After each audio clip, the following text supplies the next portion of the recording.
how is kink associated with trauma transformation? I'm here with Samantha Manowitz from BeyondSafeWords.com, and I'm Kathy Bartulli from TheIntimacyDojo.com. And Samantha, you're talking at this year's Woodhull Sexual Freedom Summit on kink and trauma transformation. Of course. How can kink actually be used for trauma transformation? How are they linked in any way? Well, it's sort of not necessarily a matter of linked. So my background is in PTSD and also BDSM. Uh-huh. And the reason why I'm putting this talk together is there are a lot of folks who either have trauma histories, who are in the kink community, or have even found healing and transformation using BDSM. And there's a huge amount of taboo and stigma around it. Yeah. And there are a lot of folks who will judge people who choose to use BDSM as part of their trauma work. So that's too bad, because re-experiencing it with safe words and the ability to control it is, I work with trauma survivors as well. Just doing that is a huge avenue for healing if that feels right to that person. Yeah, well, part of what my talk is, and the reason why I am presenting it, is because I take the kind of bare bones structure of any sort of evidence-based trauma work, and I show how, in the right context and given the right containers, the way that BDSM is structured, it can actually be used to mimic the mechanisms of evidence-based trauma work. I love that. Yeah, because I know that a lot of times, a lot of my abuse was when I was very little. To a 3-year-old, I was completely powerless, and I learned that. I use the analogy of a baby elephant all the time. They train them by putting a cuff on them. It can't pull out the chain, and then when it's a big elephant and it could pull out the chain, it just thinks it can't. It's stuck. Yeah. Well, the way that I look at it is trauma work is all about the empowerment of the survivor. Mm-hmm. The whole point is to give them their agency back, because that's part of what that trauma is. It's like some control was taken away from you. And so in my talk, I quote Judith Herman, who wrote Trauma and Recovery, which is one of the seminal pieces on trauma work. And one of the things she says very clearly is the survivor must be the author and arbiter of their experience. Yes. And that when you start telling other people how they need to heal and how they should heal, you may actually be re-victimizing and doing more harm than good. I can't tell you how many times I've heard dominants come to me and say, this submissive came to me and they want to do a trauma healing scene, and I don't know if this is the right choice for them. I don't know if they should be doing this. And my response to them is that they're asking the wrong question. Because if they've come to you with this request, they've already made their choice. Yeah, that's true. It is not your choice. Their choices aren't on you. What you're actually asking is, am I comfortable facilitating that work? Holding that kind of space. And what if I'm not comfortable? Are there things that need to be in place or that I need to know so that I'm comfortable doing that work? And if not, steer clear, don't do it.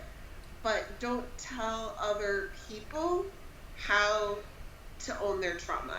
Even if it is legitimately a bad idea, and it's a bad idea, and you see that train coming down the track, even if you're 100% right, it doesn't matter, because that work has to be in the survivor's hands from start to Yeah, I absolutely agree. I think choice is so powerful for survivors, and also I think we humans are really bad at no's. So if you would ask for something I didn't want to do, it's a lot easier for me to say no, that's not good for you, versus no, I don't feel up to that. Yeah, and so we we don't tend to deflect. Doing that, because it's so much easier to put that decision on someone else. Yeah. And I was guilty of that all the time before I went into this field. Yeah. Because I didn't know any better. I'm saying no because it's good for you, versus I'm going to be selfish and say no because it's good for me. Yeah, exactly. And caveat, I am not saying that this is a replacement for therapy with an evidence, with a trauma-informed clinician. Yeah. Just kind of standard disclosure. Right. But just because it's not part of traditional psychotherapy doesn't mean it can't have therapeutic qualities. Yeah. Does that distinction make sense? Oh, it makes a lot of sense. And I think I experimented with anything I thought might work, but I also wanted someone who was going to ground me, help me process it, like guide me, and like, maybe that isn't such a good idea quite yet. Like, I think maybe let's wait a few more months and wait until you have that a little more stable before you dive into that. So like having some guidance and suggestions was...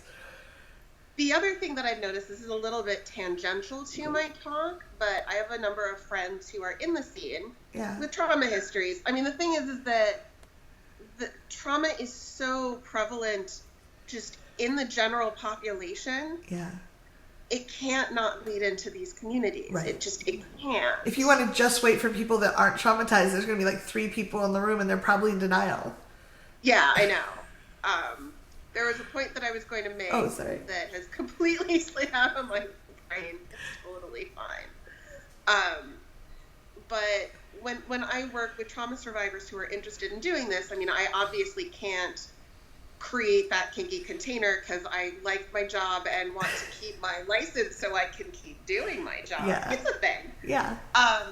But I will sort of talk them through their own choices and like, okay, you know, help them find people to facilitate and help them like do it in a way that is very intentional and mindful. I love that. And you have experience. So like you're not like, if I just went to a conventional therapist who'd never explored that, they wouldn't be able to give me any ideas what to look for.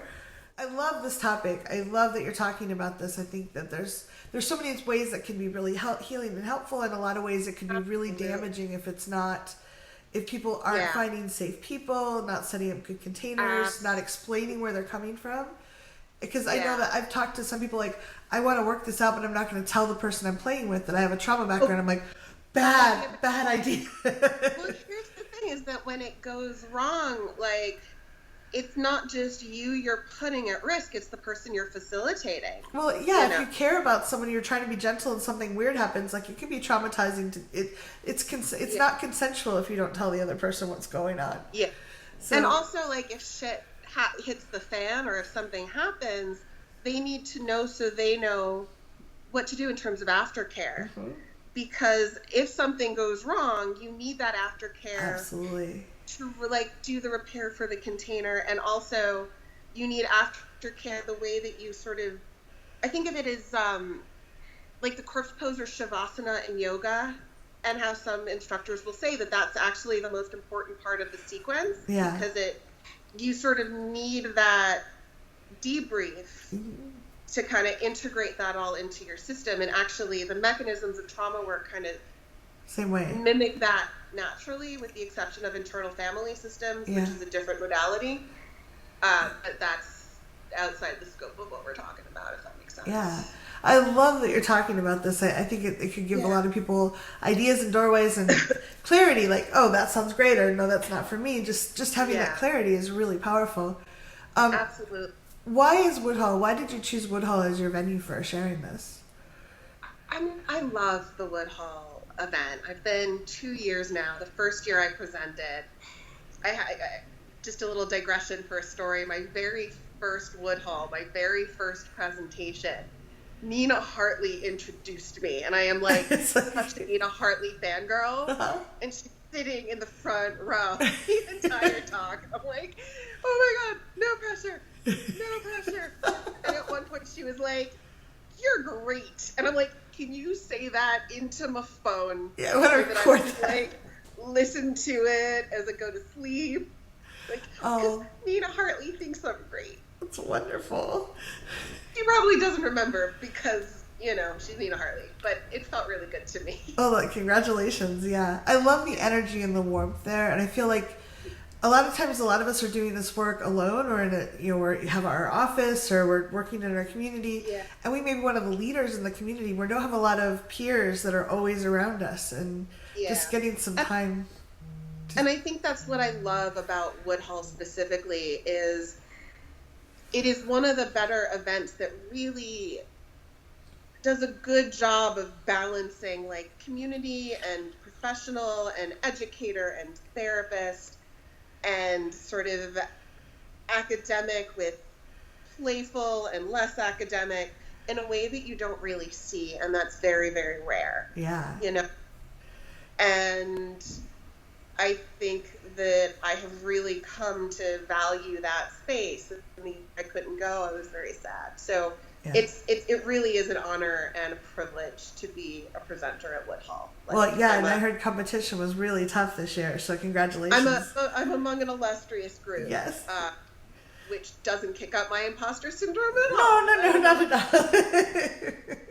People think I'm an expert in crap. How did that happen? I don't know. So Samantha, if someone wanted to explore this more for themselves or for a friend that they might want to help through this, where can they go get some advice or some best questions to talk about? Mm-hmm. I mean, that's a good question. I mean, it depends on where you are and what resources you have available. Mm-hmm.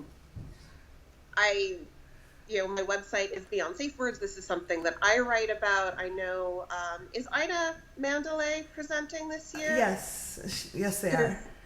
Because they're freaking badass, and they do a lot of writing on that, and their work is phenomenal. Yep, they're talking about no daddies, no masters, DS, and power play.